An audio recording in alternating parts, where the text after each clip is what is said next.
आज जो कुछ मैं सुनूं ये मेरी स्पिरिट में जाए, मुझे चेंज करे। ऊंची आवाज में प्रार्थना करूं।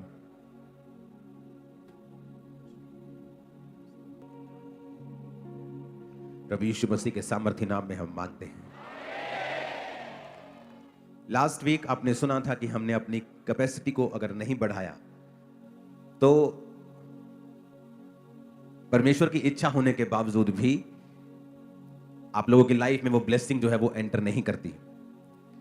अगर बर्तन 1 लीटर का है, अगर आप 4 लीटर उसमें उंडेलने की कोशिश करेंगे तो वचन कहता है कि वो वेस्ट हो जाएगा। और बाइबल कहती है कि अगर नया दाखरस पुरानी मश्क में डालेंगे तो वो नया दाखरस भी खत्म हो जाएगा, क्योंकि पुरानी मश्क में जब वो रिएक्शन करेगा, जब उसमें गैस पैदा होगी तो वो फट जाएगी।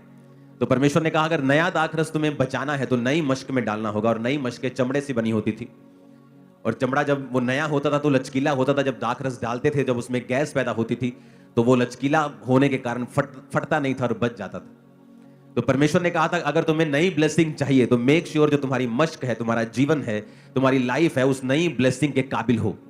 प्रभु यीशु मसीह ने अपने चेलों को कहा कि जब तुम किसी के घर में जाना तो कहना तुम पर आशीष हो। अगर वो आशीष के काबिल हुआ तो वो आशीष उस पर टिकी रहेगी। अगर वो आशीष के काबिल नहीं हुआ तो वो आशीष तुम्हारे पास वापस आ जाएगी। इसका मतलब हमारा भी एक रोल है कि हम आशीष के काबिल बने, कि जब परमेश्वर का दास, परमेश्वर का आत्मा हमें आशीषित करे या हमारे ऊपर वचनों को डिक्लेयर करे, हमारे ऊपर प्रोफेटिक वचनों को डिक्लेयर करे, हमारे ऊपर प्रार्थना को डिक्लेयर करे, तो वो प्रार्थनाएं व्यर्थ ना हो, हम उसके काबिल हों। क्योंकि प्रभु यीशु मसीह ने कहा कि घर घर मत फिरना, एक जगह जाकर एक घर में टिकना और सब लोगों को अपने पास बुलाना और जिस घर में जाना और कहना कि तुम्हारा कल्याण हो, तुम पर आशीष हो। अगर वो घर आशीष के काबिल नहीं है तो वो आशीष तुम्हारे पास वापस आ जाएगी। इसका मतलब कि ये 2 तरह से आशीष मिलती है आपको। एक तो देने वाला आपको आशीषित करे, और दूसरा आप जो हैं आप उस आशीष के काबिल हों। आपने अपनी जमीन को तैयार किया हो, आपने अपने शरीर को, अपने जीवन को रेडी किया हो कि जब परमेश्वर का दास कुछ बोले या परमेश्वर का आत्मा कुछ आपके लिए बोले तो वो आपकी लाइफ में काम करे। क्योंकि मेरे चाहने पर भी मैं अगर 4 लीटर पानी आप पर डाल दूंगा और आपका बर्तन 1 लीटर का है, वो 3 लीटर वेस्ट हो जाएगा, और परमेश्वर नहीं चाहते उसकी आशीष जो है वो वेस्ट हो। इसीलिए ज्यादातर बाइबल में आप देखते हो कि जब भी किसी ने अपने स्पिरिचुअल सन को, कलीसिया को पौलुस ने लिखा या परमेश्वर के और दासों ने लिखा, तो उन्होंने ज्यादातर समय जो है आपकी कैरेक्टर बिल्डिंग के ऊपर लगाया। जब पौलुस ने मिथियुस को लिख रहा था तो उसने सारा कुछ उसकी कैरेक्टर की, उसके चरित्र की बिल्डिंग कैसे हो उस पर लगाया है। क्योंकि परमेश्वर का दास ये जानता था कि अगर तुम्हारा जीवन इस काबिल होगा तो परमेश्वर की आशीष तुम पर आएगी भी और टिकेगी भी। अपने पड़ोसी को बोलो, परमेश्वर की आशीष तुम पर आएगी भी और टिकेगी भी। ऊंची आवाज में कहो अपने पड़ोसी को, और टिकेगी भी। आमीन। तो हमें ये मेक श्योर करना पड़ेगा कि परमेश्वर की आशीष हम पर आए और टिके। इसके लिए मुझे क्या करना पड़ेगा? मुझे अपने जीवन को चेक करना पड़ेगा, सेल्फ चेकिंग करनी पड़ेगी अपनी, कि क्या परमेश्वर की आशीष जब मुझ पे आएगी क्या वो टिकी रहेगी या वो चली जाएगी। 12 पॉइंट्स में आपसे बात करनी, 4 पॉइंट आपने सुन लिए थे। नम्रता और पश्चाताप, fellowship and serve each other, उदारपन और भलापन, फास्टिंग और सेल्फ डिनायल, ये आपने सुन लिया था। आज हम 5वें पॉइंट की बात करेंगे,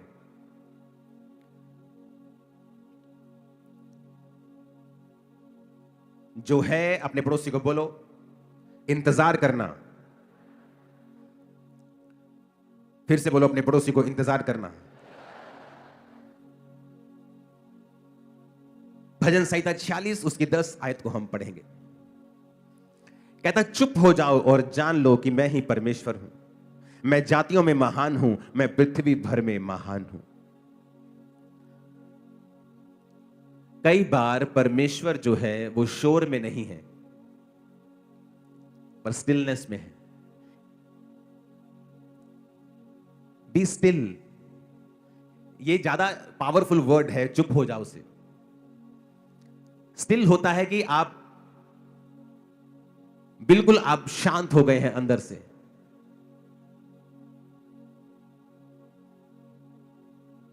कई बार आप अपनी जिंदगी में इतने ज्यादा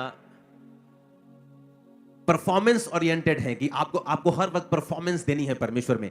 आज मैंने 6 घंटे प्रार्थना की, आज मैंने इतने रोजे रखे और ऊंची ऊंची प्रार्थना। कई बार परमेश्वर, वो ठीक है सब कुछ, लेकिन मैं आपको नेक्स्ट लेवल सिखा रहा हूं।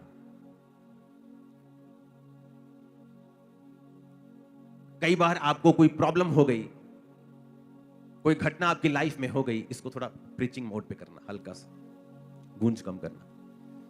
समथिंग कुछ आपके साथ हुआ, कोई परीक्षा में आप गए, उस समय आप फास्टिंग करते हैं, प्रार्थना करते हैं। कई बार हम भूल जाते हैं स्टिल होना, चुप होना और परमेश्वर के राइट मैसेज को अपनी स्पिरिट में लेना।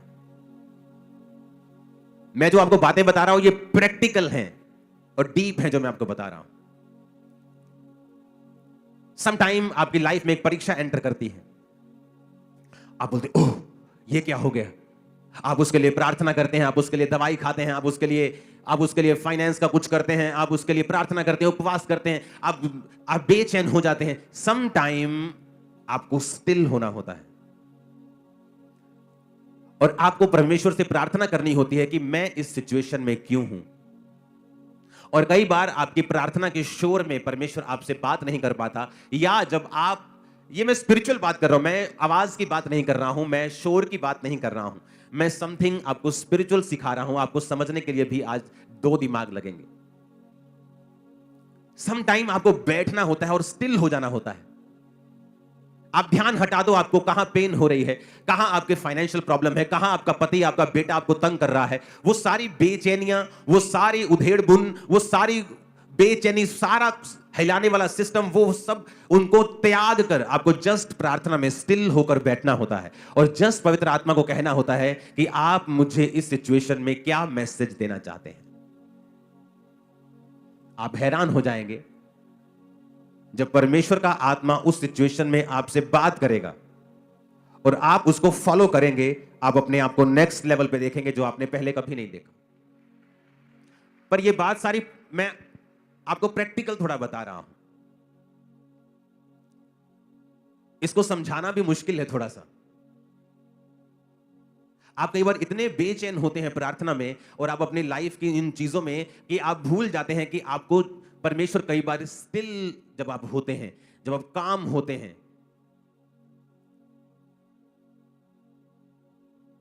तो परमेश्वर कई बार आपसे बात करता है। फिर आपको राइट मैसेज पवित्र आत्मा देता है कि अब तुझे क्या करना है।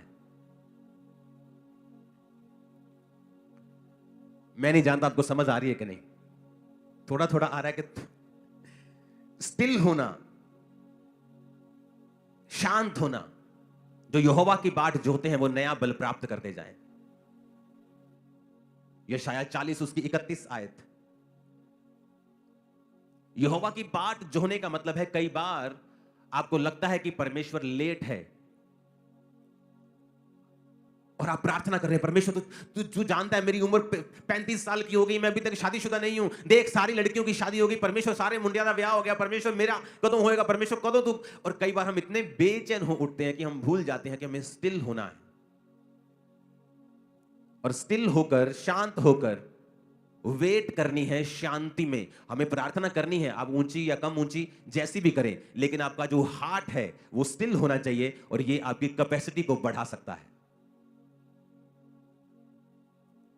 आप स्टिल नहीं हो सकते जब तक आपको परमेश्वर के ऊपर भरोसा नहीं है, जब तक आपको उस पर एब्सोल्युटली आपको ट्रस्ट नहीं है परमेश्वर के ऊपर कि मेरी लाइफ में जो कुछ भी हो रहा है उसमें पूरा पूरा परमेश्वर मेरे साथ है। ये फाइनेंशियल ट्रबल, ये फिजिकल ट्रबल, ये सेहत की मुश्किल, इसमें मेरा परमेश्वर मेरे साथ है। जब आप स्टिल हो जाते हैं, जब आप शांत हो जाते हैं और जान लेते हैं कि वो परमेश्वर है, सडनली आपकी स्पिरिट में आपको राइट मैसेज मिलने शुरू होते हैं। आपकी कमियों के विषय में, आपको क्या करना है उसके विषय में, या ये क्यों होया उस विषय में, या आपको नेक्स्ट लेवल पे लेके जाने के लिए था उस विषय में। आपको हर विषय के ऊपर राइट मैसेज मिलना शुरू होता है स्पिरिट से, और वही आपको चाहिए होता है नेक्स्ट लेवल पे जाने के लिए। कितनों को अब समझ आ रहा है? वो जो मुश्किल है, उस मुश्किल में जो आप रिएक्ट करते हैं, वो रोकता है स्पिरिट के मैसेज को आपकी लाइफ के ऊपर। अपने पड़ोसी को बोलो स्टिल होना, शांत होना और परमेश्वर का इंतजार करना। आमीन। जब आप शांत होते हैं स्पिरिट में, कई बार आप मुंह से शांत है लेकिन अंदर आपकी शांति नहीं है, अंदर आपके सवाल चल रहे हैं। अगर मैं क्रिश्चियन हूं तो मेरे साथ ऐसा क्यों हुआ, अगर मैं क्रिश्चियन हूं तो मेरे साथ ऐसा क्यों हुआ, अगर मैं क्रिश्चियन हूं तो ये क्यों नहीं हुआ, अगर मैं क्रिश्चियन हूं तो ये हुआ क्यों, अगर ये मैं क्रिश्चियन हूं तो ये अब तक क्यों नहीं हुआ, अगर मैं क्रिश्चियन हूं तो उसके साथ ऐसा क्यों नहीं हुआ। वो आपको, अगर आपके अंदर वो वाली शांति नहीं है तो ये मुश्किल है परमेश्वर का आपके हृदय से बात करना। और जब परमेश्वर आपके हृदय से बात करता है, वो मोमेंट होता है जब परमेश्वर आपको नेक्स्ट लेवल पे लेके जाता है। जब तक आपका हृदय परमेश्वर की बात को सुनने के लिए रेडी नहीं है, तैयार नहीं है, तब तक आप नेक्स्ट लेवल पे नहीं जा सकते, क्योंकि एक्चुअल में उसका वचन ही है जो आपको छुड़ाता है और आपकी कैपेसिटी को बढ़ाता है और आपको नेक्स्ट लेवल के पर लेके जाता है। अपने पड़ोसी को बोलो, शांत रहना और जान लेना कि वो ही परमेश्वर है। आमीन। छठा पॉइंट है प्रार्थना और उपवास। लेकिन मैं अब ये जो पॉइंट आपको बता रहा हूं, प्रार्थना वाला हृदय, अपने पड़ोसी को बोलो छठा पॉइंट, प्रार्थना वाला हृदय। अब लोगों को क्या लगता होगा कि ये सिंपल पॉइंट है क्योंकि हमें प्रार्थना करनी हम सबको पता है, लेकिन मैं उस प्रार्थना की बात नहीं कर रहा हूं जो हम रोज करते हैं। जब परमेश्वर ने ये वचन आपको दिया था कि मैं इनकी कैपेसिटी को बढ़ाना चाहता हूं और इन्हें पॉइंट्स में बता कि ये अपनी कैपेसिटी को किस तरह बढ़ा सकते हैं, तो जो प्रार्थना वाला हृदय जिसकी मैं बात करने वाला हूं वो नहीं है जो आप समझ रहे हैं। ये उससे अलग लेवल का जो मैं आपको पॉइंट बता रहा हूं, एक नेक्स्ट लेवल बता रहा हूं और एक गहरी बात बता रहा हूं जो आप आज समझ पाएंगे, ये मुझे भरोसा है। इसके लिए हमें जाना पड़ेगा नहम्याह, उसका 1 अध्याय, उसकी 1 आयत से मैं पढ़ूंगा। हकल्या के पुत्र नहम्याह के वचन, 20वें वर्ष में किस्लेव नामक महीने में, जब मैं शूशन नामक राजगढ़ में रहता था, तब हनानी नाम का मेरा एक भाई और यहूदा से आए हुए कई पुरुष मेरे पास आए, और तब मैंने उनसे बचे हुए यहूदियों के विषय में जो बंधुआई से छूट गए थे और यरूशलेम के विषय में पूछा। उन्होंने मुझसे कहा, जो बचे हुए लोग बंधुआई से छूटकर उस प्रांत में रहते हैं वो बड़ी दुर्दशा में पड़े हैं, उनकी निंदा होती है, क्योंकि यरूशलेम की शहरपनाह टूटी हुई और उसके फाटक जले हुए हैं।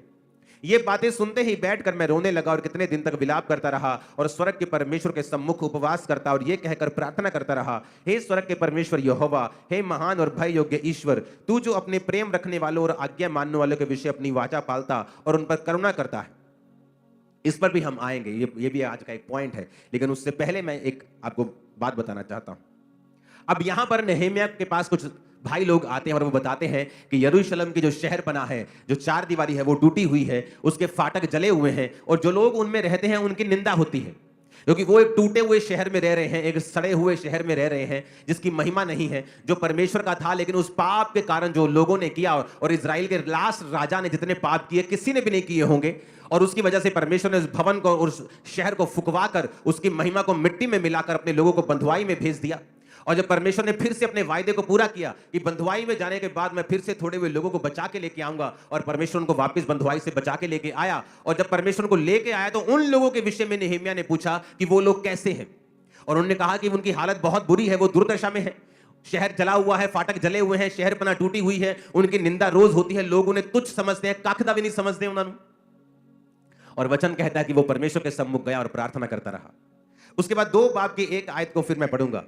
लिखा, अर्थक्षेत्र राजा के 20वें वर्ष के निसान नामक महीने में, जब उसके सामने दाख मधु था, तब मैं दाख मधु उठाकर मैंने राजा को दिया, इससे पहले मैं उसके सामने उदास कभी ना हुआ था। तब राजा ने मुझसे पूछा, तू रोगी नहीं है, तेरा मुंह क्यों उतरा है, ये मन की ही उदासी होगी। तब मैं अत्यंत डर गया। मैंने राजा से कहा, राजा सदैव जीवित रहे, जब तक वह नगर जिसमें मेरे पुरखाओं की कब्रें हैं उजाड़ पड़ा है और उसके फाटक जले हुए हैं, तो मेरा मुंह क्यों ना उतरे। राजा ने मुझसे पूछा, तो फिर तू क्या मांगता है। तब मैंने स्वर्ग के परमेश्वर से प्रार्थना करके राजा से कहा।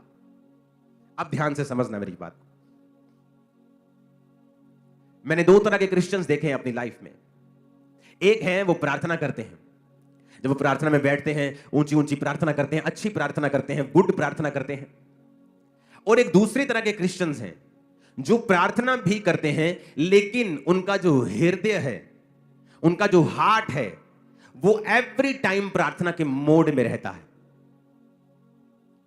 अब जब यहां पर राजा के सामने वो उदास था और राजा ने पूछा, तू उदास क्यों है, ये तो तेरे मन की ही उदासी होगी। उसने कहा, मेरे शहर की कब्रें उजाड़ पड़ी हैं, वो टूटा हुआ है, मेरा मुंह इसलिए उतरा है।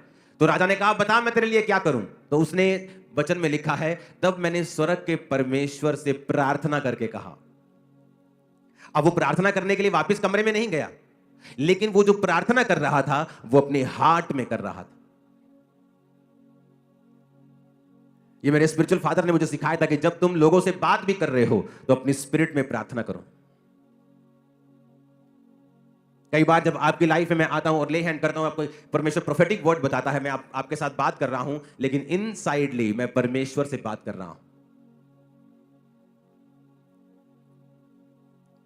एक पास्टर जिसकी सेवकाई से डॉक्यूमेंटेड मुर्दे चंगे हुए और जी उठे, उसको जब किसी ने पूछा आप कितनी प्रार्थना करते हैं, उसने कहा मैं हर वक्त प्रार्थना करता हूं।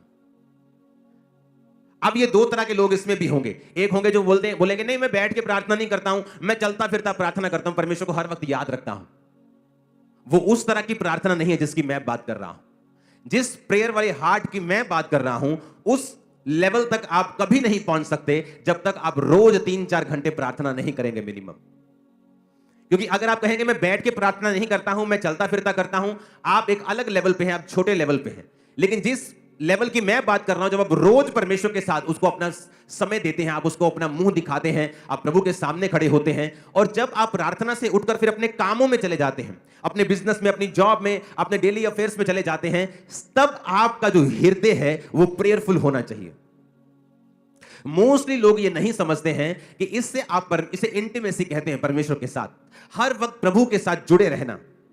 ये जो मैं आपको बता रहा हूं, मैं जानता हूं ये आम इंसान के लिए पॉसिबल नहीं है, लेकिन मैं आपको ये बता देता हूं, यही एक रीजन है आपकी कैपेसिटी को ये बढ़ा सकता है, इतना काबिल बना सकता है कि दुनिया आपको देखने के लिए होगी। मैं आपको बता रहा हूं, ये मैं आपको अपनी लाइफ के सीक्रेट दे रहा हूं कि जब आप किसी से प्रार्थना बात कर रहे हैं, आप इनसाइडली परमेश्वर से प्रार्थना कर रहे हैं, और वो प्रार्थना सुनाई नहीं दे रही, आपके होंठ नहीं हिल रहे, आपका पूरा अटेंशन उस व्यक्ति की तरफ है, लेकिन इनसाइडली आप परमेश्वर के साथ अटैच्ड हैं और उससे बात कर रहे हैं। आप समझ पा रहे हैं कि नहीं? आप किसी से बात कर रहे हैं, लेकिन इनसाइडली आप प्रभु के साथ भी पूरे कनेक्शन में हैं उस समय।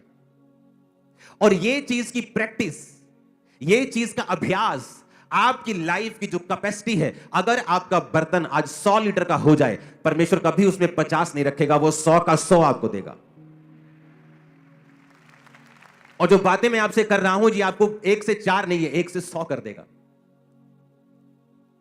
सडनली आपके बिजनेस के विषय में आपको आइडियाज आने लगेंगे, आपकी सेवकाई के विषय में परमेश्वर आपसे बात करने लगेगा, आपकी फैमिली के विषय में वो आपसे बात करने लगेगा। सडनली आपकी लाइफ में ऐसे ऐसे मोड आने स्टार्ट होंगे, आप समझ जाएंगे कि हां, परमेश्वर मेरी कैपेसिटी को बढ़ा रहा है, क्योंकि आपकी इंस्ट्रक्शंस, परमेश्वर की इंस्ट्रक्शंस आपके लिए, आपके जीवन के कदम, आपके नेक्स्ट कदम आपके चेंज होंगे, और आपको मालूम होगा कि बदलाव मेरी लाइफ में आ रहा है।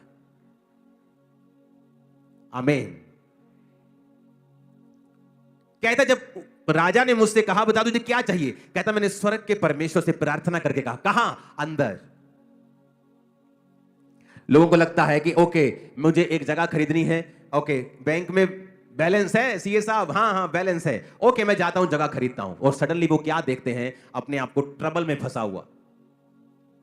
चाहे आपके पास पैसा है, चाहे वो जगह तैयार है जो आपने लेनी है, लेकिन उससे पहले आपको प्रार्थना करनी है। आपके पास पैसा है, आप ऑपरेशन करवाने के लिए चले जाते हैं, लेकिन उससे पहले आपको प्रार्थना करनी है। जो प्रेयर हार्ट है, एक तो प्रार्थना करना रोज, वो तो आपने करनी, वो तो मैं आपको इतने सालों से वचन दे रहा हूं, लेकिन आज मैं आपको कह रहा हूं कि उस प्रार्थना के बाद अपना हार्ट जो है वो प्रेयर में कनेक्टेड रखना है परमेश्वर के संग। अब आप रास्ते में जा रहे हैं, आप बस में बैठे हैं, आप क्या करेंगे बस में बैठ के? जो रील्स हम देखते हैं वो हमारा टाइम वेस्ट करती हैं, लेकिन जो कनेक्शन हम परमेश्वर के साथ बिल्ड करेंगे वो हमारा फ्यूचर ही नहीं, हमारी जनरेशन के फ्यूचर को भी बिल्ड करता है। अब क्या देखना है? रील्स देखना है कि हमें अंदर से कनेक्टेड रहना है परमेश्वर के संग? जो प्रार्थना वाला हृदय जिसकी मैं बात कर रहा हूं,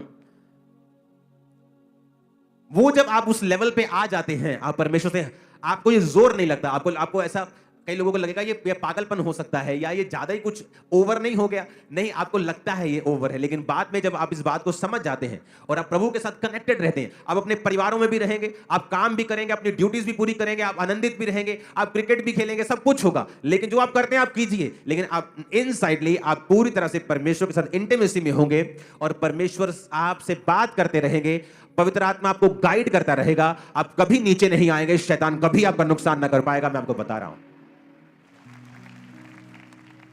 और ये पॉसिबल है। ये पॉसिबल है कैसे? वचन के साथ कनेक्टेड रह के। अब यहां पर जब वो प्रार्थना करता है तो क्या कहता है? प्रभु तेरे वचन में लिखा है, कहता मैं उपवास करता रहा और प्रार्थना करता रहा। वो जो हमने पाप किया था, हमने बुराइयां की थी, जो ज्ञान विधियां नियम तूने मूसा को दिए थे, हमने नहीं माने, हम अपनी ही गलती की वजह से इस बंधुआई में पड़े हैं। उसने वचन के साथ परमेश्वर के साथ प्रार्थना की। आज किन लोगों को शैतान धोखा देता है? जो वचन में नहीं है, जिनको वचन की नॉलेज नहीं है, जो ये नहीं जानते कि परमेश्वर के वचन में अगर लिखा है, आप उसके लिए प्रार्थना कैसे कर सकते हैं? अगर आपको पता है व्यभिचार पाप है, आप प्रार्थना कैसे कर सकते हैं कि प्रभु अगर तेरी इच्छा है तो? प्रभु तो पहले बता चुका है ये पाप है, ये व्यभिचार है। और जब हम वचन के साथ अटैच नहीं रहते हैं, हम बाइबल के साथ जुड़े नहीं रहते हैं, तब शैतान के पास मौका होता है हमें मिसगाइड करने का और हमारी लाइफ में से उन ब्लेसिंग्स को खत्म करने का और हमें गलत रास्ते में लेके जाने का। और उसके बाद जब गलत रास्ते में जाते हैं तो वचन कहता है उसका परिणाम नाग दोना सा कड़वा है। क्या कोई हो सकता है कि छाती पर अंगारे रख ले और उसको जले ना? फिर वो परिणाम होगा ही होगा, इसमें कोई शक नहीं। ऊंची आवाज में कहो हालेलुया। इसीलिए स्टिल रहना,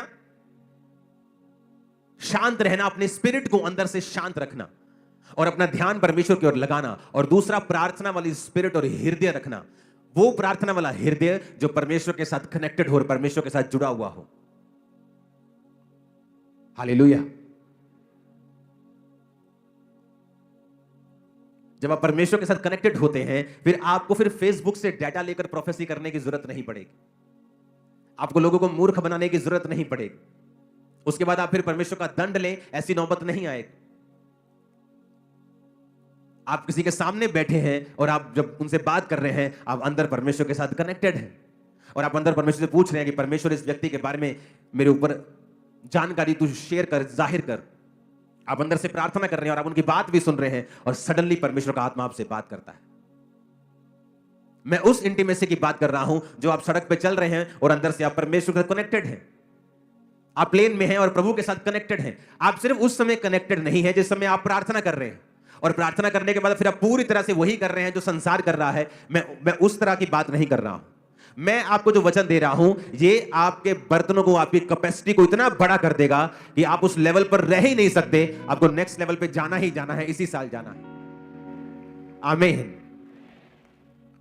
कनेक्शन परमेश्वर के साथ, इंटीमेसी को रखना अपने अंदर से। हालेलुया। और ये लेवल तभी पॉसिबल है जब आप रेगुलर प्रेयर करने वाले हैं। खुदा ने कहा जब तू प्रार्थना करे तो जा और अपने द्वार को बंद करके कुंडी लगाकर प्रार्थना कर, तेरा पिता जो गुप्त में देखता है तुझे प्रार्थना का उत्तर देगा। जब तू उपवास करे तो जा और अपने सिर को तेल मल के अपने मुंह को धो कि तेरा मुंह उतरा हुआ ना हो, ताकि तेरा पिता तुझे गुप्त में उपवासी जाने। जो तू गुप्त में करेगा तेरा पिता उसे उसका फल देगा। जब तू दान करे, उन्हें कहीं नहीं कहा अगर तू दान करे, अगर तू उपवास करे, अगर तू प्रार्थना करे। उसने कहा जब, यानी प्रार्थना करना, प्रार्थना का हृदय रखना। और सातवां है जो कुछ भी करना उसे गुप्त में करना। बाइबल कहती है जब प्रेरितों के काम की कलीसिया शुरू हुई, 120 लोगों के ऊपर जब पवित्र आत्मा उतरा और परमेश्वर का वचन पूरा हुआ कि जब तक प्रतिज्ञा पूरी ना हो, पवित्र आत्मा ना उतरे, तब तक यरूशलेम में मेरी बाट जो ना। जब पवित्र आत्मा उतर गया, गैर भाषा उतरी, तो तब कलीसिया की शुरुआत हो गई। जब कलीसिया की शुरुआत हो गई तो कलीसिया जब स्टार्ट हुई, जब कलीसिया के खर्चे शुरू हुए, तो वचन कहता है कलीसिया के लोगों ने अपनी अपनी प्रॉपर्टी बेचकर प्रेरितों के पांव के ऊपर उस पैसे को रखते थे और वो उस पैसों से पूरी कलीसिया के काम को चलाते थे और सारी सेवकाई को वो करते थे। आज जब भी शैतान आपकी आशीष को खाना चाहेगा, वो आपको एक ऐसा दान वाला बना देगा, दान करता बना देगा, जिसे पूरी दुनिया इंटरनेट के ऊपर जानती है। और ये इसलिए है क्योंकि शैतान आपकी आशीष को खाना चाहता है। मेरी टीम को मुझे कहते 15 साल हो चुके हैं कि आप जो कुछ करते हो हमने ऐसा कहीं नहीं देखा है, आप इसे दिखाया करो, और मैं कभी नहीं दिखाता हूं। आपने जो चैरिटी के काम मेरे देखे हैं इंटरनेट के ऊपर, जो हम दिखाते हैं वो हमारा 1% भी नहीं है, 1%। और सिर्फ इस मकसद के लिए है कि जो 2300 से 2500 मेंटरशिप के अंडर पास्टर्स हैं, जो लाखों कलीसिया हैं, दूसरे कितने देश हैं जो यहां नहीं आ सकते, वो हमें देखें और अपनी कलीसिया में उसी तरह से फॉलो करें। जब भी शैतान आपको देखता है कि आप अच्छे हैं, वो मेक श्योर करेगा कि आप कहीं ना कहीं से वचन को ब्रेक करें, ताकि आप पूरी आशीष परमेश्वर से ना ले सकें। क्यों एक सिस्टम बनाया गया कि अब ऐसा भी तो हो सकता है कि प्रेरित कहते हैं कि ठीक है भाई, तुमने अपना घर बेचा, ये 10 लोगों की घर की किस्त जानी है, ये 4 लोगों का राशन जाना है, तुम ऐसा करो, इनको दे दो। उनको आमने सामने नहीं करवाया। चर्च किस लिए? क्योंकि जब आप चर्च में, मैं भी चर्च में बोता हूं, आपका चर्च ये होगा, मेरा अलग होगा। मैं अपना टाइल्स जब बोता हूं, वो किसके बेहतरी में यूज हुआ है, अगर उसको ये पता है तो फिर तो मेरी महिमा हो गई। पर जब आप चर्च में बोते हैं, आपको नहीं पता आज आपका टाइट किसी वीडियो के लिए जा रहा है, क्योंकि आप जानते हो इस चर्च में आप जब बोते हो तो मैं तनख्वाह में नहीं हूं, आपका पैसा मेरे पास नहीं आता है। आपकी ऑफरिंग को देखे मुझे सालों हो गए हैं, सालों, ईयर्स। वो एक बड़ी टीम गिनती है, बैंक में जमा करवाती है, बैंक से खर्चे होते हैं, मैं साइन करता हूं चेक्स के ऊपर, और एक टीम उस सभी को देखती है। In house CA, outside CA, in house team, disciples की टीम उसे चेक करती है कि सब कुछ, पैसे की गड़बड़ी कहीं भी ना हो। आपको नहीं पता, मुझे नहीं पता मेरा पैसा किस भले काम के लिए लगा, और वही गुप्त है, इसीलिए आप फल पा रहे हो।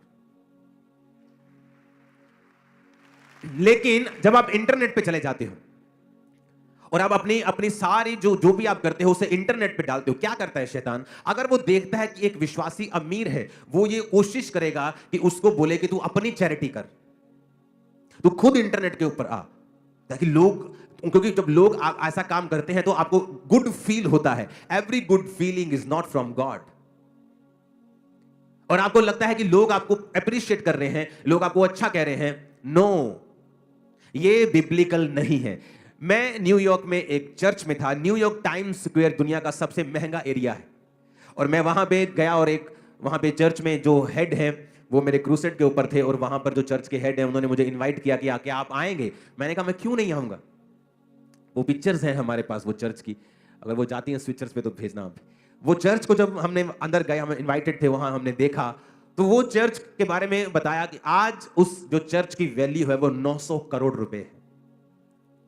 और आप इमेजिन करो, जिस चर्च को खरीदा गया वो एक पोर्नोग्राफिक थिएटर था, वहां गंदे काम होते थे, लाइव नंगी लड़कियां वहां पे नाचती थी। और एक यहूदी बिजनेसमैन आया और उसने कहा मैं ये थिएटर को खरीदना चाहता हूं, और उस थिएटर को उसने करोड़ों में, करोड़ों नहीं, खरब अरबों में खरीदा, एक चर्च को दान दिया, और सब गंदा काम एक दिन में बंद करवा दिया। और सुनो मेरी बात, आज तक उसकी फोटो नहीं पता कि वो व्यक्ति कौन है, वो कौन है। उस पास्टर ने मुझे बताया कि थोड़े दिन पहले यहां पे लोग आए थे और उन्होंने इस चर्च की वैल्यू को बताया कि हम आपको 800-900 करोड़ रुपए देने के लिए तैयार हैं। 900 करोड़, आप इस चर्च को छोड़ दो। जब वो चर्च थिएटर से चर्च में कन्वर्टेड हुई तो वहां पर फिर लॉ बना दिया गया कि अब कोई भी चर्च नहीं बनेगी थिएटर से। वो इतना बड़ा मुद्दा वहां पे बन गया था।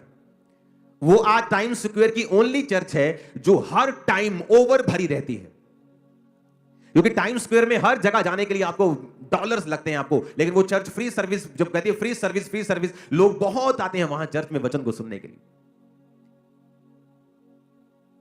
कितने मेरी बात को समझ रहे हैं? और आज तक उसका डोनर कौन है किसी को पता नहीं, कहीं उसकी फोटो नहीं लगी।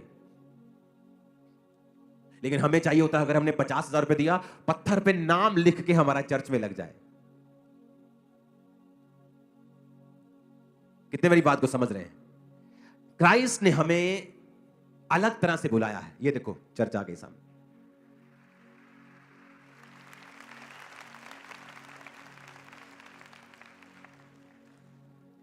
क्या सुंदर चर्च है, देखा आपने?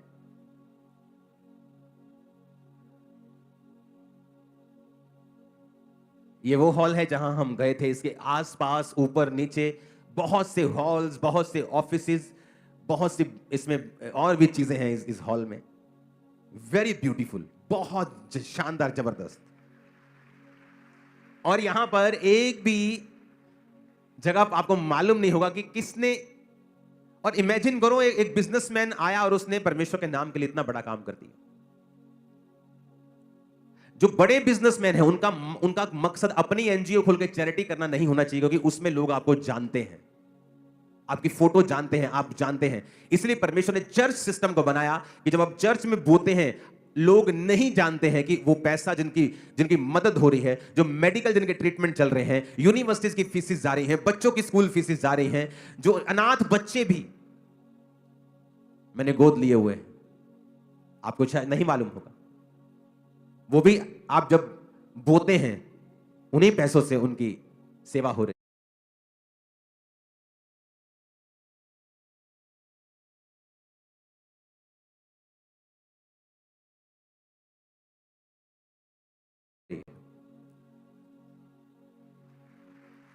तो जब आप बोते हैं तो वो एक सीक्रेट मिशन बन जाता है। इसलिए परमेश्वर ने चर्च व्यवस्था शुरू की कि हर एक व्यक्ति चर्च में पैसों को लाता था और चर्च में एक कमेटी बना के उन सभी पैसों को लोगों की बेहतरी के लिए काम कर दिया जाता था।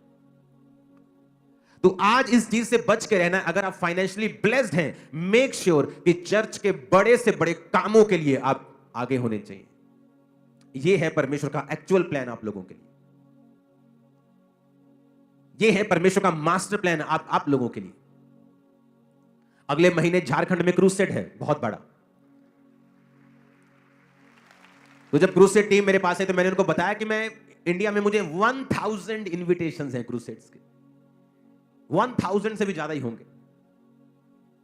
लेकिन जब मैं नाम लेना चाहता हूं उन क्रूसेड्स का, जब मैं क्रूसेड पे गया तो लोगों की टिकटें बिकी। वहां पे जो फ्रंट पे बैठना चाहते हैं चेयर्स के ऊपर, उनकी टिकटें बिकी। और मैंने उस चीज का विरोध किया कि अगर आपने मुझे बुलाना है तो आप मुझे बेच नहीं सकते, आप गॉस्पेल को बेच नहीं सकते। इसलिए मैं हमेशा बहुत कम मैंने डेट्स दी हैं इंडिया की दूसरी स्टेट्स की क्रूसेड्स के लिए।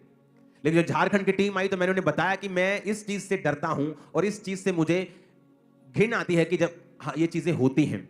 तो मैंने कहा मैं एक सिस्टम बनाऊंगा कि झारखंड के लिए एक नंबर को हम लॉन्च करेंगे, आज नहीं फिर कभी, या आज भी हम दे सकते हैं वो नंबर अगर आपके पास है तो। सिर्फ नंबर, क्रूसेड की डेट्स नहीं देनी है, वो मैं आपको 1-2 हफ्ते में बता दूंगा।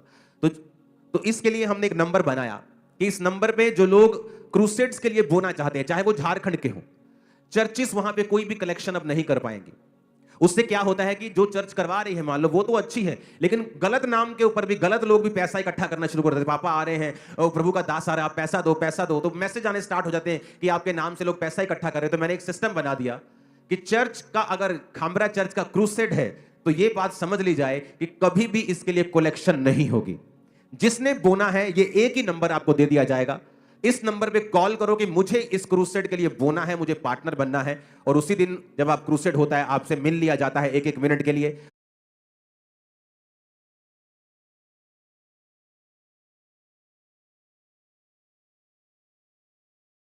और बस हमें पता होता है कि ये 15 लोगों ने 1-1 लाख बोया, बाकी खर्चा ऑफरिंग से किया, बाकी खर्चा इससे किया। मुझे कोई फीस नहीं चाहिए कि मैं झारखंड में जाऊंगा, मेरी टीम बसों का खर्चा, फ्लाइट्स का खर्चा, होटल का, मुझे कुछ नहीं चाहिए।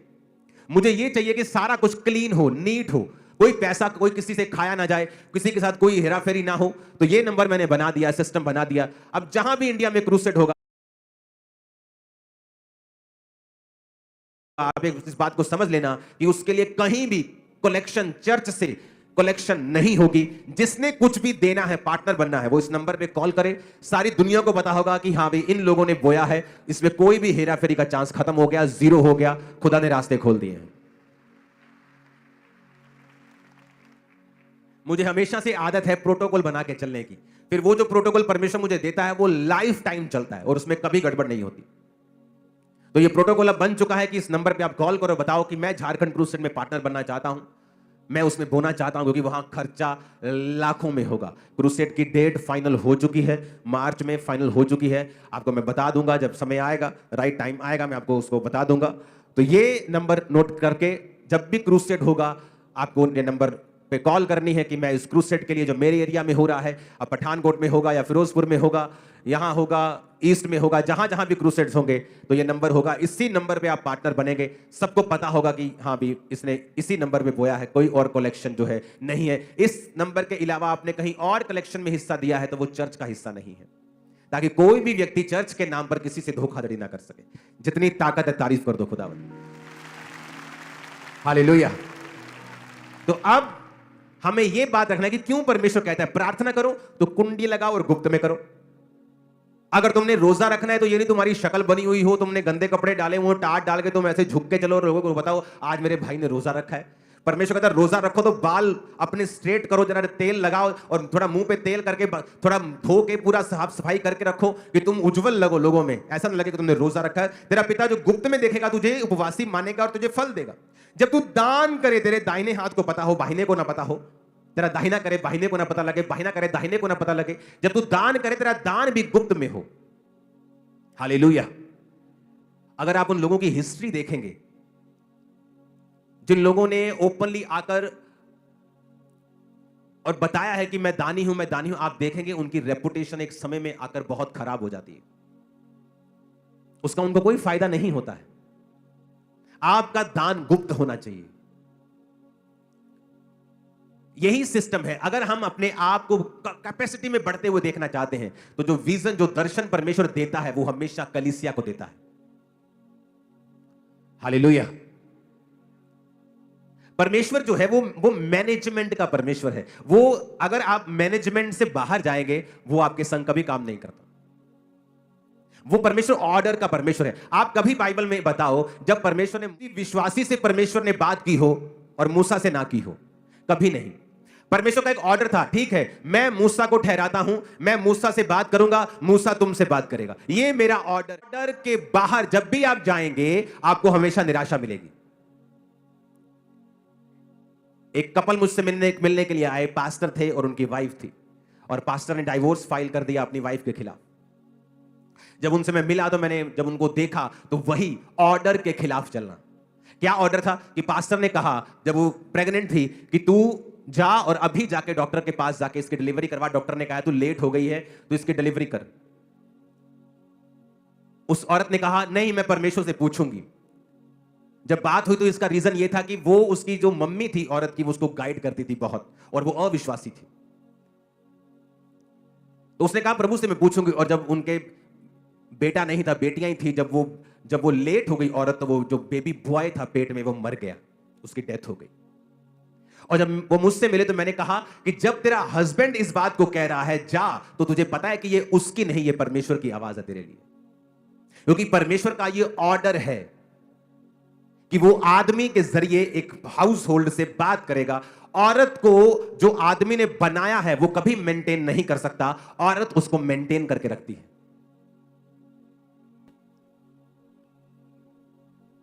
मैंने कहा तब तुझे बोल दिया था, क्योंकि परमेश्वर मैनेजमेंट का परमेश्वर है, और दूसरा वो तेरा हस्बैंड है, तीसरा वो खुदा का दास भी है। और वहां पर जब वहां पे चीज ब्रेक हुई तो शैतान ने काम किया। तो मैंने उन्हें काउंसल करके भेजा, और मैं आशा करता हूं वो एक हो गए होंगे, जल्दी गवाही के लिए आएंगे। आमीन। कि आप कहीं ना कहीं आप मैनेजमेंट के खिलाफ हो जाएं।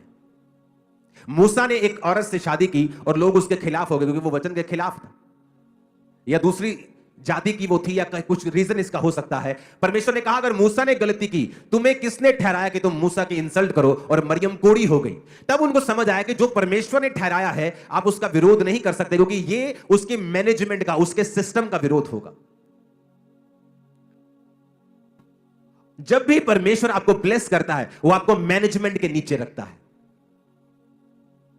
बहुत से लोग हैं पुराने समय में जो मैनेजमेंट के खिलाफ चले और आज अपनी जिंदगी में फेलियर बन के बैठे हैं, कहीं नहीं पहुंचे। उनके बाद के आए बच्चे उनसे कहीं अधिक ब्लेस्ड हैं, कहीं अधिक अनॉइंटेड हैं। वो काबिल भी थे, समझते भी थे, लेकिन इसका मतलब यह नहीं है कि आप काबिल हैं तो आप बुद्धि वाले हैं तो आप परमेश्वर की ठहराई चीजों के खिलाफ चल पाएंगे। हालेलुया। हमें यह समझना होगा कि परमेश्वर ने एक मैनेजमेंट को ठहराया है, एक चर्च ठहराया है, और वो चर्च जो गॉस्पल सेविंग में है, जो सोल सेविंग में है, गॉस्पल गिविंग में है, जो काम कर रहा है, जो हर तरह की चैरिटी कर रहा है, हमें उस मैनेजमेंट के नीचे रहना है। पैसे के मामले में, सेवा के मामले में, प्रार्थना के मामले में, उपवास के मामले में, हर तरह से। और जैसे ही आप ये करना शुरू करेंगे, आपकी कैपेसिटी को वो बढ़ाएगा। एक ऐसा आइडिया आपके दिमाग में आएगा जो पहले कभी ना आया होगा। आमीन ऊंचे वाला चाहिए चर्च। आई थिंक इस वचन को आपको दोबारा सुनना चाहिए एक बार घर जाके, क्योंकि ये वाकई परमेश्वर की ओर से है और आप अपनी लाइफ में अपनी कैपेसिटी को बढ़ा हुआ देखेंगे। जो मैं आपको दे रहा हूं ये परफेक्ट वर्ड है। अगर आप इसे फॉलो करेंगे तो बिना रिजल्ट के आप नहीं रह पाएंगे। आमीन।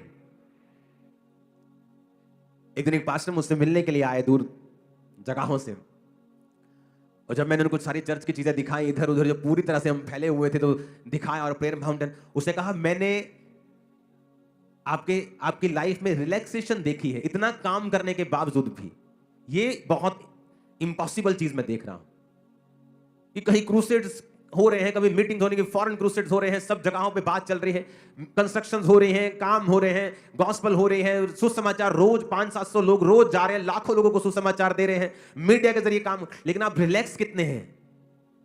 और मैं एक्टिंग नहीं कर रहा हूं, मैंने कहा मैं ऐसा ही हूं, अब मैं ऐसा हो गया हूं। आपकी कैपेसिटी को परमेश्वर बढ़ाते हैं जब आप ये वर्ड फॉलो करते हैं। आमीन। अपने हाथों को उठाओ। आई थिंक आज के लिए इतनी खुराक काफी है। अगली खुराक आपको मैं थर्सडे दूंगा। उठाओ अपने हाथों को।